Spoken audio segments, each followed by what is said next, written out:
তুমি হবা না। মিশকাত। প্রতিটি মানুষ তার কাজের সেই ফলই পাবে যা সে নিয়ত করেছে।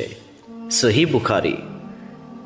তোমাদের মধ্যে সর্বোত্তম মানুষ তারাই যাদের আচার আচরণ সবচেয়ে ভালো। বুখারী। অর্ধেকটা খেজুর দান করেও তোমরা নিজেদের জাহান্নাম থেকে বাঁচাতে পারো। যদি তাও না থাকে তবে সুন্দর করে কথা বলো। সহিহ বুখারী।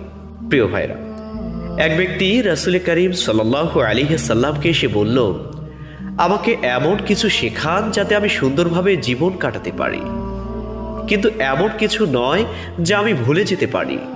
রাসূলুল্লাহ সাল্লাল্লাহু আলাইহি সাল্লাম বললেন, রাগ করো না। আল হাদিস। একজন মুসলিম যদি গাছ লাগায় অথবা জমি চাষ করে যেখান থেকে পশু ও পাখিরা খেতে পারে, তাহলে সে একটি সদকা করল। সহিহ মুসলিম। সব ধরনের দাগ দূর করার জন্য